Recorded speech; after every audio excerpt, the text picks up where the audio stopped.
Pues vamos ya por esta parte número 29 sobre puertas dimensionales y mirad qué cosas están sucediendo en este mundo. China construye una obra faraónica inspirada en un Stargate, una puerta estelar, de 157 metros de altura. 1 y 5 son 6 y 7 me da 13, ¿no?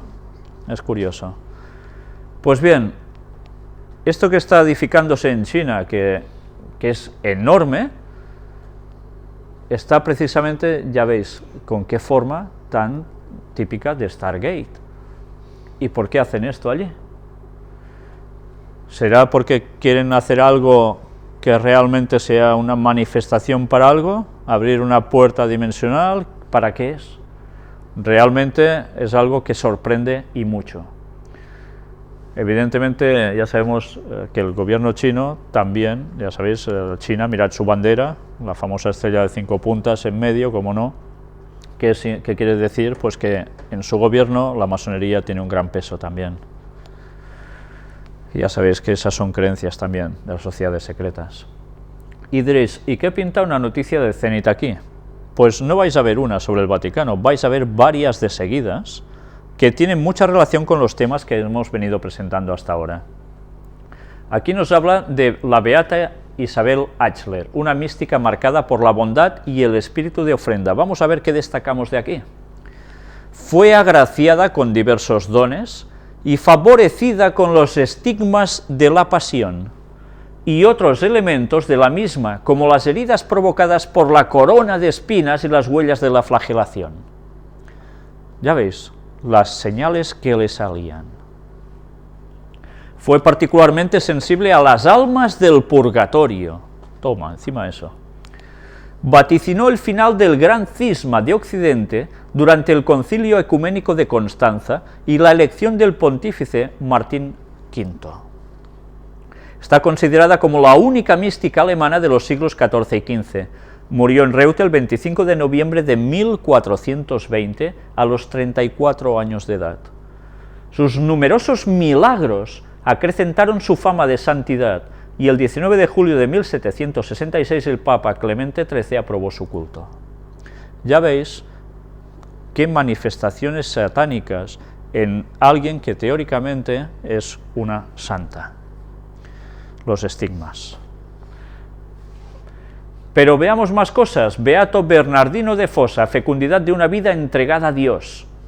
Nos habla de toda su experiencia y aquí nos dice, pero su determinación a seguir a Cristo era la salida natural para un muchacho fascinado por otro gran santo franciscano, Bernardino de Siena, que al poco de ser nombrado vicario general en 1438, comenzó efectuando la visita apostólica a las fundaciones por L'Aquila, zona circundante a Fossa. Y el joven Bernardino se hallaba entre la muchedumbre que escuchó su encendida e inolvidable predicación en Santa María de Colemaggio, siendo testigo de un hecho singular que sucedió en el transcurso de la misma. En efecto, mientras el santo hablaba de la Asunción de María, una estrella refulgente brillaba en el firmamento, rivalizando en su potencia con la propia luz del sol, que incluso superó. Aquel día Bernardino estaba en el lugar y momento oportunos, esos que la divina providencia tenía trazados para él desde toda la eternidad. Ya veis, ¿os recuerda algo a Fátima esto, no? Pues una vez más, Satanás obrando, si eso realmente sucedió, obrando como si fuese algo en el cielo, un objeto en el cielo que llega a brillar más que el sol. Y así la gente, a través de estos falsos milagros satánicos, quedaba prendada y seguían por el camino que ellos creían que era el de Dios, cuando en verdad era un camino totalmente satánico. Ya veis si viene desde hace años ese tipo de apariciones extrañas. Y hablando precisamente de estos objetos en el cielo, vamos a pasar un vídeo, que ya veis que es del 23 de octubre de 2011, pero que dicen que fue visto en distintas partes, no solo en Jalisco, en México. Vamos a ver unas escenas de muchos ovnis juntos, filmados a la luz del día.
Hay personas que decían de que si esto eran, quizás eran unos papelitos que iban volando por el aire y tal.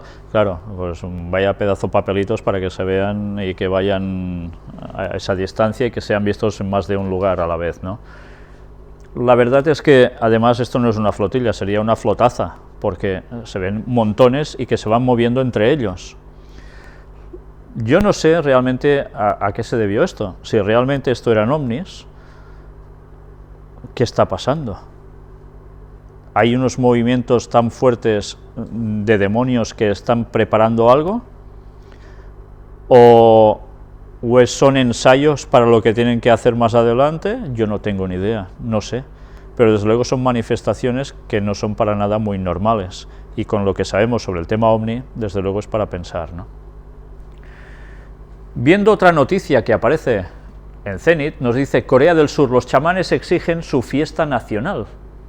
Resulta de que se quejan de que no hay ninguna fiesta chamánica en Corea del Sur, que hay las fiestas que se han impuesto, pero de otras religiones, pero del chamanismo, que es la religión más antigua, dicen de ellos, no hay nada. Y piden que haya un día de fiesta para lo que ellos tanto trabajan. Son gente que básicamente se mueven en el mundo de lo que es el espiritismo, pero el espiritismo a todos los niveles.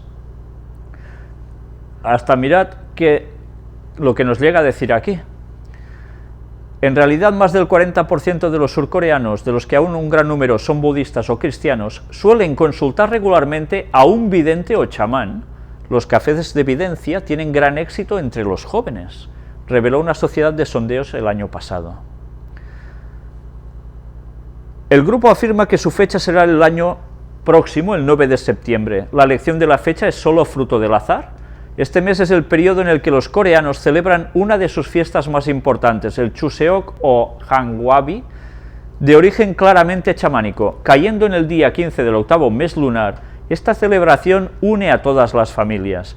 Está consagrada a la generosidad de la Madre Tierra, ya veis siempre la Madre Tierra, tiempo de cosechas y de monzones, y al culto de los espíritus de los ancestros. Eso se le llama espiritismo. Ya veis hasta qué punto se mezcla la religión cristiana, incluso también con todo esto. Y ahora veamos también, Beato Bernardo Francisco Hoyos, jesuita impulsor del culto al Sagrado Corazón de Jesús. Ya dices, uy, vamos a ver qué nos pone. Cuando el jesuita Juan de Loyola publicó la vida de este beato el año 1735, emergió con luz propia la intensísima experiencia de amor al Sagrado Corazón de Jesús que había jalonado su breve existencia. No obstante, en esa fecha ya era sobradamente conocido por haber extendido esta devoción en España y en América, secundando en esta acción a la que venían realizando en Francia los santos Margarita María de Alacoque y su director espiritual Claudio de Colombier. Era natural de Torrelobatón, localidad española situada en el corazón de Castilla, donde nació el 20 de agosto de 1711. Tuvo la fortuna de contar con unos padres piadosos que le legaron el preciado patrimonio de su fe, le pusieron bajo el amparo de San Francisco Javier y le alentaron en su vocación religiosa. Desde los 9 años y hasta su temprana muerte, siempre estuvo con los jesuitas. Con ellos estudió en varias localidades vallisoletanas y se integró en la compañía a los 14 años, época en la que ya experimentaba favores celestiales. Este fue uno de los rasgos preponderantes de su existencia agraciada, con una profunda y singular vida interior que recuerda a la de los grandes místicos como Teresa de Jesús y Juan de la Cruz. Una de esas personas cuyo acontecer no parece encerrar grandes misterios, sencilla, inocente, devota de la Virgen María, diligente en la obediencia, dócil a las indicaciones recibidas, con los brazos tendidos siempre a Dios en espíritu de ofrenda, guiado por el santo temor que le precavía de cualquier falta que pudiera ofenderle. En su biografía hallamos claramente expresado el instante concreto que marcó lo que iba a ser su misión en honor del Sagrado Corazón de Jesús. No cabe tomar como coincidencia, sino como algo providencial lo que le sucedió a los 21 años, mientras cursaba teología en Valladolid, y así lo reconoció él mismo más tarde. Un amigo sacerdote y profesor, algo mayor que él, le pidió el favor de que tomase de la biblioteca el texto De Culto Sacratissimi Cordis Jesu, escrito por el padre José de Gallifet, y copiase algunos fragmentos que precisaba para preparar un sermón que tenía encomendado. La lectura de esta obra, dedicada a la devoción al Sagrado Corazón de Jesús, y de la que Bernardo no tenía noción alguna, le produjo una conmoción interior inenarrable. En ese mismo momento hizo ofrenda de su vida ante el sagrario, prometiendo que se dedicaría por entero a extender este culto. Al día siguiente, a través de una locución divina, supo que era elegido para esta misión. Yo, envuelto en confusión, renové la oferta del día antes, aunque quedé algo turbado, viendo la improporción del instrumento y no ver medio para ello. Esa misma jornada, durante la oración, vivió otro hecho singular. Se le mostró el Sagrado Corazón, todo abrasado en amor y condolido de lo poco que se le ama. Repitióme la elección que había hecho desde su indigno siervo para adelantar su culto, y sosegó aquel generillo de turbación que dije, dándome a entender que yo dejase obrar a su providencia, que ella me guiaría. En otra visión, el arcángel San Miguel le aseguró su asistencia para llevar a cabo esta misión. Hacia los 19 años su ascenso espiritual había sido coronado con el desposorio místico. El arcángel San Miguel también se le apareció. ¿Quién es el arcángel San Miguel? Miguel es Cristo. Entonces, ¿hasta Jesús se le apareció? Los favores sobrenaturales se sucedían unidos a la experiencia de la purificación. En ella se incluía la insidia del maligno y sus mezquinos intentos de engañarle mediante falsas locuciones y apariciones. O sea, aún tenía más que decían que venían del otro lado. Entonces él tenía que saber discernir cuál era la aparición de Dios, cuál era la aparición del diablo. Entretanto, promovía una intensa cruzada a favor del Sagrado Corazón de Jesús, en la que implicó a religiosos, comenzando por su propia comunidad, dirigiendo cartas a prelados, miembros de la realeza, imprimiendo estampas, y logrando que el pontífice señalara esta fiesta para España, con estampitas, típico de este país. En una de las locuciones, Cristo le había asegurado que reinaría en España, y con más veneración que en otras muchas partes. Pues qué bien vamos. Y así ha sido, ¿no? Catolicismo en España no ha hecho su peso primordial. Madre mía. ¿No se dice que aquí se era más papista que el Papa? Hay que decir que el arzobispo de Burgos le apoyó en esta misión desde un primer momento, y ello propició el florecimiento de congregaciones del Corazón de Jesús y la realización de numerosas novenas que acrecentaban la veneración de las gentes. A través de los jesuitas que se hallaban en América, también allí llegaron los ecos de esta cruzada emprendida por Bernardo, y de la que únicamente pudo apartarle su muerte. Esta se produjo en Valladolid el 22 de noviembre de 1735, como consecuencia del tifus. Tenía 24 años y había sido ordenado sacerdote en enero de ese mismo año. Fue beatificado en Valladolid el 18 de abril de 2010. Estas personas que viven experiencias satánicas, se los beatifica. Y son personas que trabajan para los jesuitas y expanden creencias como lo del Sagrado Corazón de Jesús. Y se expande por América, por España, pero ya veis qué profecía dice que le dijo Jesús, que donde reinarían con gran fuerza, ¿dónde? En España. Y así ha sido, y así va a ser, y así va a ser. Tened esto presente, porque esa profecía satánica se va a cumplir de lleno, porque es lógico, el catolicismo no ha perdido su peso, por más que algunos quieran creer que eso es así. Aprender, curarse y comer con Santa Hildegarda de Bingen. Ya la volvemos a tener aquí. La Hildegarda nos sale de nuevo. Crece la difusión de los conocimientos de la nueva doctora de la Iglesia. No os voy a leer todo lo que pone aquí, ya sabéis que era anticátaros y demás. Ahora ya se están haciendo sus conciertos. se utiliza a 6 monjas, tal como ella había dicho, se las viste con unos atuendos especiales y algunas florecillas para quedar mejor, y vamos a ver hasta qué punto esta señora es realmente impresionante todo lo que hizo. Impresionante. Y vais a ver qué similitud con otra persona que ha sido profeta del pueblo de Dios llamada Ellen White. Fue una velada, dicen, bioteológica, gastronómica, cultural, que tuvo como eje central esta figura poliédrica que ha despertado en muchos el interés por estudiar su obra, preparar sus medicamentos, cocinar sus recetas e interpretar su música, entre otras disciplinas que seguirán admirando al mundo en la medida que se la conozca más. Quiere decir que aún se va a difundir más. Pero ya veis qué cantidad de facetas tocaba, ¿eh?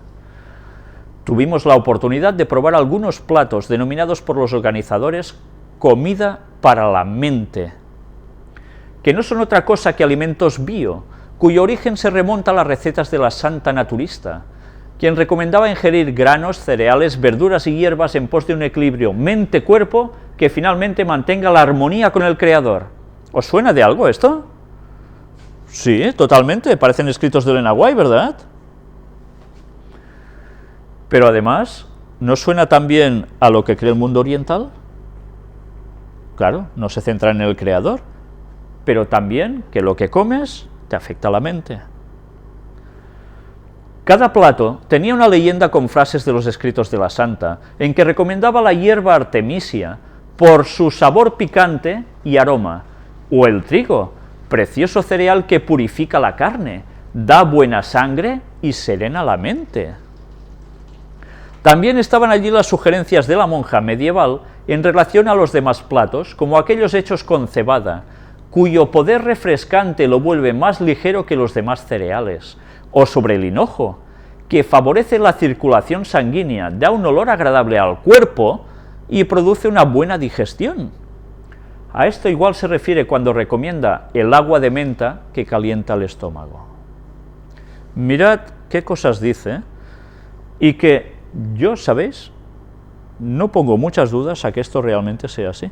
¿Sabéis? Los benedictinos durante muchos años se dedicaron al cultivo de las plantitas y de investigar cómo afectaba esto a las personas. Pero lo curioso es que esta señora da detalles de cada cosa y para qué sirven. Para beber nos ofrecieron al final un hipograso, que deleitó y alegró a los presentes por ser elaborado con la receta monacal de vino aromatizado con canela, clavo de olor, nuez moscada, miel y jengibre. De este último ingrediente también degustamos unas galletas con jalea de manzana que parecían del cielo. Se pusieron las botas, vamos. Pero mirad qué detalle, ¿eh? Entre tanta cosa buena, todo lo que ofrece aquí parece ser que es bueno, de repente suena vino aromatizado con canela. Patam, ya ha colado algo que se llama tintorro y que pasa muy bien, ¿no? Pero ya veis siempre Satanás cómo trabaja. Copia prácticamente todo lo de Dios. Evidentemente que esta señora era anterior a Ellen White. Pero es que estas cosas ya se nos hablaba en la Biblia que era la mejor dieta para el hombre. Y que Satanás, como no es tonto y conoce muy bien cómo funcionamos, sabe que eso se podía aplicar. Por tanto, ya veis con qué facilidad, a través del estómago y de los consejos de cómo afecta la comida a la mente, esta señora ha colado a la perfección en muchos y va a colar mucho más. Porque además, vamos a seguir viendo qué nos pone aquí. Curarse con la santa. Avanzada la reunión, pudimos conocer más a Hildegarda de Bingen, esta vez como bióloga herbolaria.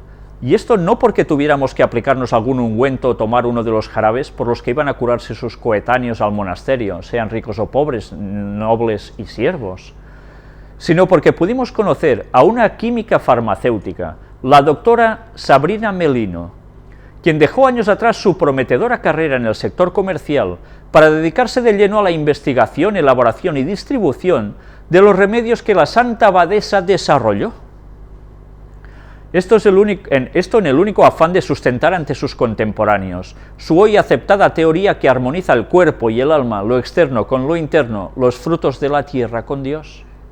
Según lo que dijo en el evento la empresaria italiana, nuestra Sibila del Rin, conoció la medicina galénica e hipocrática, a la que unió la tradición benedictina del preparado de remedios caseros a base de hierbas de sus propios huertos. Esto le permitió desarrollar su teoría psicosomática de la enfermedad y de la curación ya en el siglo XII. La salud es una conquista diaria, espejo de armonía y de relaciones entre el ser humano y el Creador. Buena frase, ¿eh? Pero ya veis todo lo que le permitió hacer esto. En otra pausa de la tarde, la doctora Melino nos confió que las recetas para sus remedios eran dictadas de lo alto, pero no las suyas, sino las de Hildegarda, quien a través de visiones comprendía lo que era bueno para las almas y los cuerpos. Lástima que lo del vinillo parece ser que la visión no se lo dijo. Su conocimiento vendría de allí, no hay otra explicación, ya que no era ni química ni médico, ni había estudiado nada más allá de una incipiente práctica benedictina. No tenía instrucción de nada, prácticamente, y a través de sus visiones pudo hacer todo esto. ¿Y a qué se le aplica que eran dictadas de lo alto? Pues yo no diría de lo alto, sino de lo bajo. ¿Usted habló de autocurarse? Le preguntamos mientras bebíamos un vaso de agua de menta que nos haría bien. Sí, nos dijo, ella quería hacer ver la relación que había entre cuerpo, alma y espíritu. Y entendimos mejor estas bebidas y comidas particularísimas que nos sirvieron cuando nos dijo que para la santa, la forma de afrontar nuestro temperamento, el estilo de vida, lo mental, todo esto afecta directamente sobre las enfermedades, es algo psicosomático. ¿Es mentira esto? Es verdad. Luego vais a ver algo relacionado con todo esto, que veréis hasta qué terrenos Satanás está trabajando para llevar a la confusión de las personas con algo muy parecido a la verdad. Aunque la ciencia a través de la psiconeuroendocrinología ha descubierto en nuestros días cuánto afecta la mente al cuerpo, como es el estrés y otros males de hoy, es muy cierto que para una monja de clausura del siglo XII no sería fácil comprobar todo esto. Ella demostró que había una verdadera relación del síntoma y del órgano afectado, con el temperamento, con el modo de afrontar la vida y con el sentimiento prevalente en cada uno. Nos explicó también que en Hildegarda de Bingen había una influencia de la medicina oriental. Anda, ya lo tenemos, ¿no? Por lo que es transversal a todas las religiones, lo que nos permite llevar un mensaje que es universal más allá de la fe católica. ¿Vais pillando ahora por dónde van los tiros? Aseguró la doctora Mileno, a quien no dejamos de pedirle una receta para algún mal del binomio alma-cuerpo. Más aún, si nos había contado que desarrolla 9 productos con base en las recetas de la Santa Alemana y que está desarrollando 6 más a futuro, los que seguirá distribuyendo por todo el mundo, tal como debería extenderse y más la varia doctrina de la nueva doctora de la Iglesia. Ya veis lo que va a ser utilizado: música, nutrición y tantas cosas más, gracias a revelaciones divinas, entre comillas, que tuvo. Ya habéis visto, influencia de la medicina oriental. Todo esto más allá de la fe católica. ¿Para qué va a servir? Para un ecumenismo tremendo. ¿Y con quién? ¿Quién básicamente en este mundo está trabajando desde el prisma de la nutrición, tal como esta señora lo está planteando aquí? Toda la ciencia de la banda, ¿de dónde? Del movimiento de la nueva era. ¿Son vegetarianos? Sí. ¿Se cuidan y creen en el binomio cuerpo-mente? Sí. ¿Quién hay que dice lo mismo? Los adventistas. Por tanto, mirad hasta qué punto, una vez más, los plagios de Satanás andan totalmente paralelos con el camino de Dios, hasta que llega un punto que hay algo que te determina que eso no proviene de Dios. Mirad lo que ahora os decía, Stella Maris Maruso y la psicoendocrinoinmunología. Hay emociones que pueden matarte. Y aquí hay una entrevista de esta señora, apareció originalmente en la contraportada de La Vanguardia, lo hemos tenido que extraer de otro sitio porque de La Vanguardia ya no aparecía, pero nos empieza a contar precisamente más o menos lo mismo que estaba diciendo Hildegarda, que la mente y el cuerpo van totalmente juntos. La entrevista vale la pena leerla porque os daréis cuenta de que prácticamente va totalmente asociado con Hildegarda. Y diréis, bueno, pero esta señora ¿tiene que ver con algo del mundo esotérico o no? ¿O es sencillamente una doctora y ya está? Pues si nosotros vamos pasando,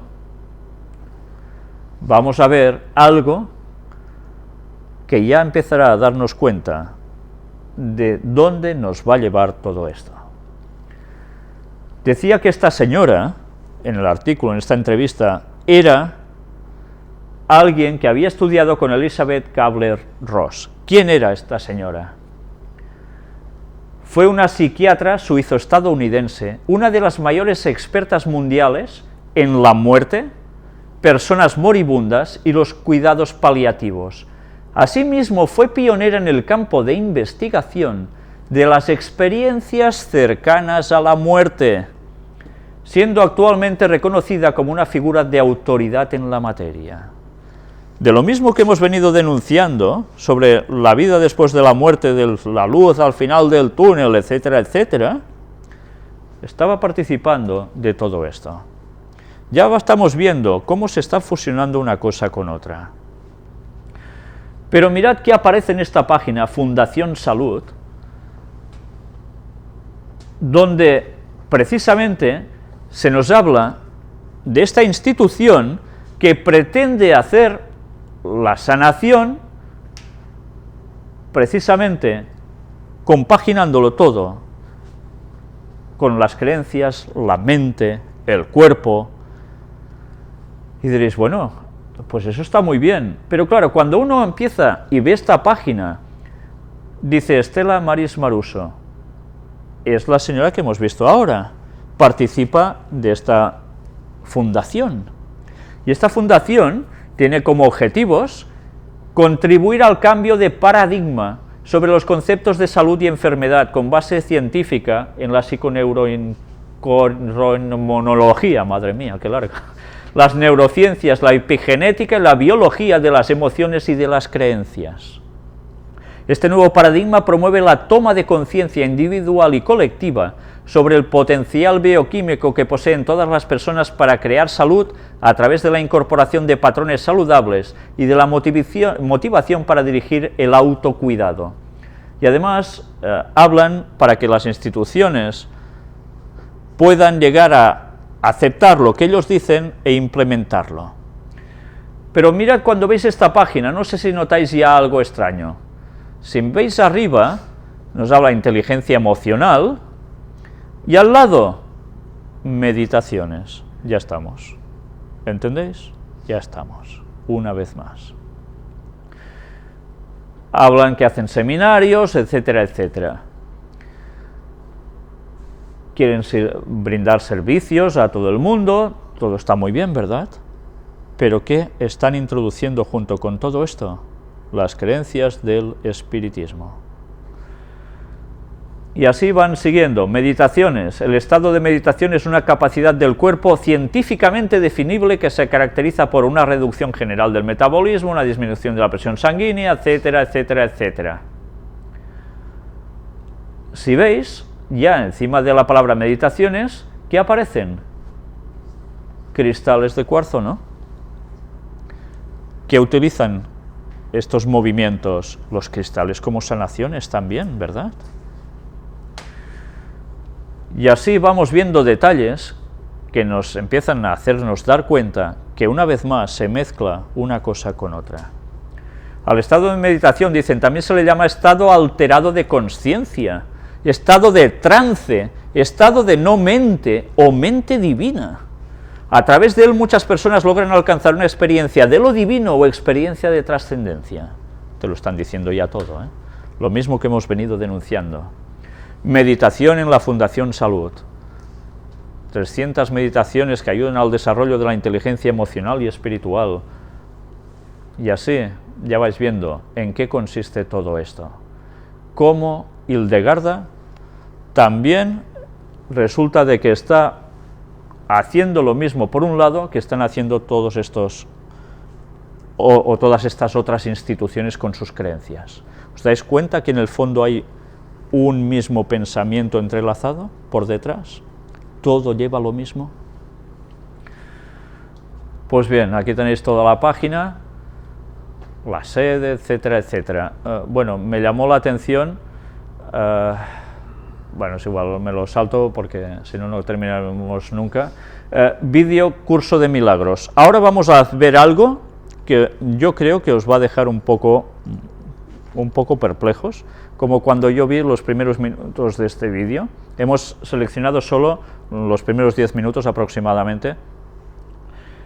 Es algo que se ha hecho cerca de, bueno, aquí en Cataluña, si no recuerdo mal, le llaman curso de milagros.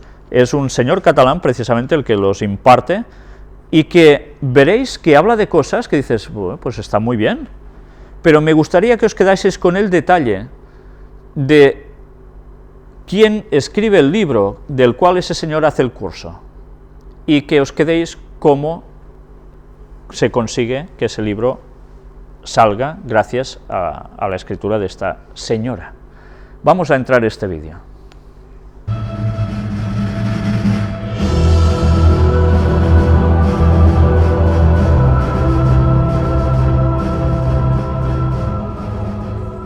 Es un libro que es transcrito, ¿eh?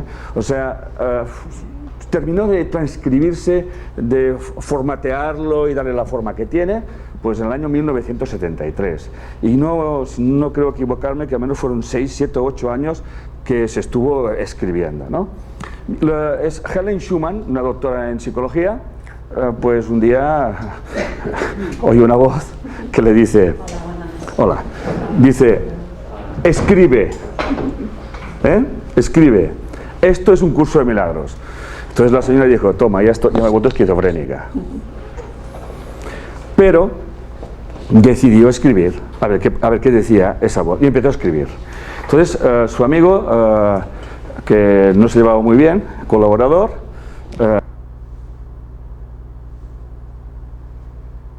pues le enseña lo que transcribe, y dice, oye, analiza lo que estoy escribiendo porque me parece que me estoy volviendo loca. Entonces va a un terapeuta, son catedráticos en psicología, entonces él lo mira y dice, pues si estás loca, bendita locura, ¿no? Porque esto tiene una coherencia y tiene una fuerza espiritual enorme, ¿no? Sigue escribiendo. Entonces Helen Schuman pasa una época muy mala en esos temas.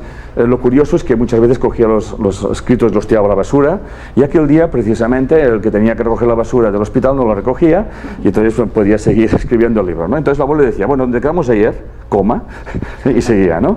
Y a veces estaba meses sin escribir, y entonces la voz, cuando ella cogía el libro, dice, bueno, vamos a escribir. Entonces la voz seguía como si fuera allí mismo, ¿no? La cuestión que sale el libro. Es un curso de milagros. Entonces hacen una fundación y le dan la forma, porque la voz no lo transcribe capítulo 3, capítulo 4, ni así, ni muchísimo menos. Pero sí, hay toda una coherencia. Entonces el libro consta de 3 partes básicamente. Una que es el texto propiamente dicho, que es lo que vamos a trabajar nosotros. Otro es el libro de ejercicios, y otro es el manual del maestro. ¿Ok? Bien. Aclarado ese punto, hacer un curso de milagros y no hacer el libro de ejercicios es no haces absolutamente nada. Eso que tiene que quedar claro. Manual del maestro, mira. Cada parte tiene su función. Hacer el libro de ejercicios sin hacer el texto, tampoco te vas a enterar de nada. Conclusión, hay que hacer el texto y el libro de ejercicios. El libro de ejercicios no hace falta ir a clase. ni a ningún sitio.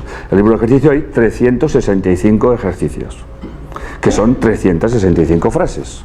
Que por ejemplo, si ahora cojo yo una, por poner un ejemplo, el libro de ejercicios, aquí hay una. Mi santidad es mi salvación. Es la lección 39. Entonces, mi santidad es mi salvación. Y aquí te da una serie de explicaciones que uno pues se lo lee y está. Con esta frase puede estar mínimo un día, máximo lo que quiera. Hasta que dice, bueno, pues me voy a la otra. Soy bendito por ser un hijo de Dios.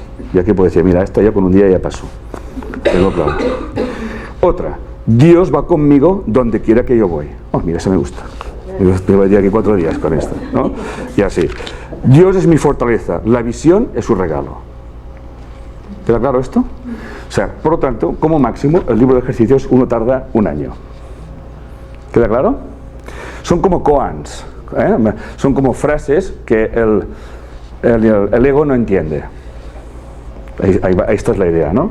O sea, tú vas metiendo esta información cada día, pues en un estado de relajación, de meditación, y luego lo llevas presente todo el día, ¿no? O una semana. Hay gente que se tira con uno y dice, mira, los milagros se ven en la luz. Y podríamos seguir así. Hay repasos. Libero al mundo de todo lo que jamás pensé que era. O sea, aquí ya estamos en la 132, por lo tanto uno tiene un concepto de que mi percepción, mi forma de ver el mundo, determina el mundo que yo veo y por lo tanto también estoy encadenando a las personas que me rodean en mi forma de ver las cosas. Es un libro de metafísica, física cuántica, ¿de acuerdo?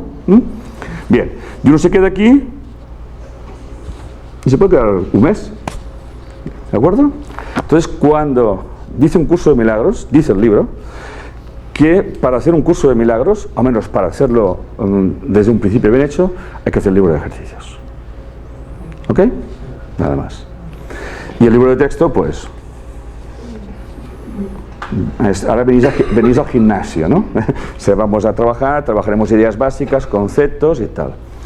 Vais a poner muchísimas resistencias. No os las podéis imaginar. Vais a llegar a casa y os lamentaréis de haber venido. Y si podéis me clavaréis agujas. No pasa nada. Ya llevo 17 años que me clavan agujas. O sea, no pasa nada, forma parte de eso. Lo hice hasta un curso de milagros, A estas alturas ya te debes estar lamentando de haber empezado un curso. O sea, quiero decir que no estoy diciendo nada, es un libro extraordinario de metafísica, es extraordinario. Cuando más lo lees dices, qué fuerza y qué inteligencia hay aquí dentro, ¿no? Es un libro, como dice un curso de milagros, del siglo XXV, O sea, por eso no os pongáis nerviosos, porque eso tiene su trabajo.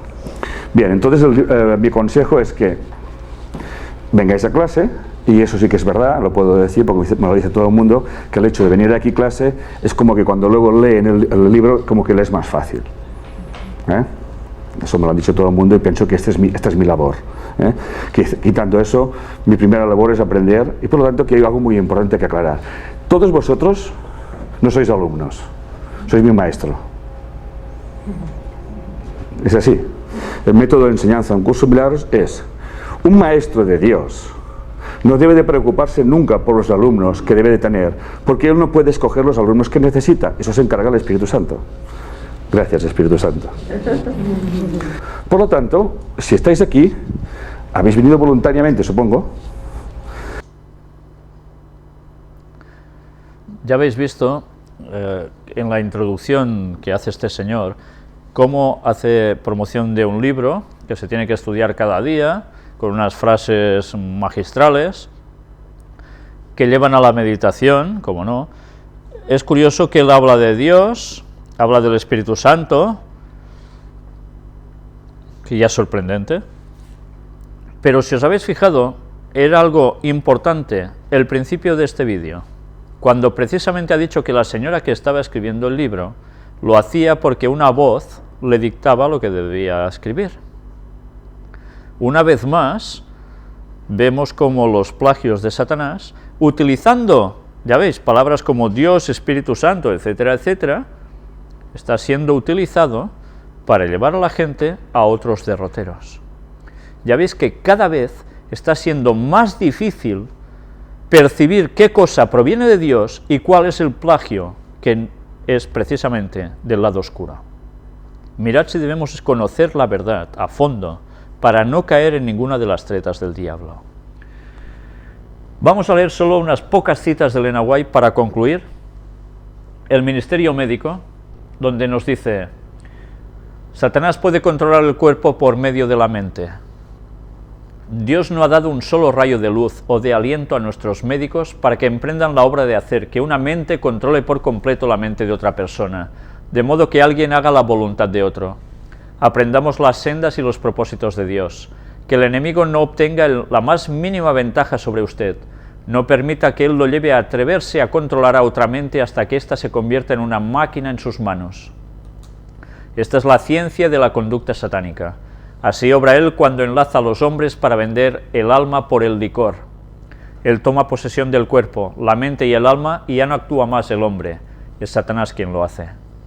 Y la crueldad de Satanás se expresa cuando el borracho levanta la mano para golpear a la esposa, a la que prometió amar y reverenciar mientras durara su vida. Las acciones del borracho son una expresión de la violencia de Satanás. Ahora, mi hermano, considero que usted está en un verdadero peligro. Le presento esto porque ahora sé que está en el gran peligro de ser seducido por Satanás. Estamos viviendo en un tiempo cuando toda clase de fanatismo buscará un lugar entre los creyentes y aún entre los incrédulos. Satanás vendrá hablando mentiras en forma hipócrita. Todo lo que pueda inventar para engañar a los hombres y a las mujeres será presentado ante ellos. En la misma proporción en que los hombres pierden su sentido de la necesidad de la religión vital, así se llenan con ideas comunes y terrenas, las cuales exaltan como conocimiento maravilloso. Ya veis, como conocimiento maravilloso. Los médicos que pierden su asidero en Cristo se llenan de ideas de su propia factura, las cuales consideran como alguna ciencia magnífica para introducir en la profesión médica como algo nuevo y extraordinario. Ya veis todo lo que habéis visto hace un momento, estas cosas, cómo están clavándose en las palabras de Elena White. He sido despertada a la temprana hora de la medianoche para escribirle estas cosas. Ya veis que ella dice, he sido despertada, porque a veces el ángel la despertaba para que se levantara y escribiera las cosas. Permítame decirle claramente que usted está en una condición mental incierta y que los esfuerzos que está haciendo para rescatarse usted mismo son en vano.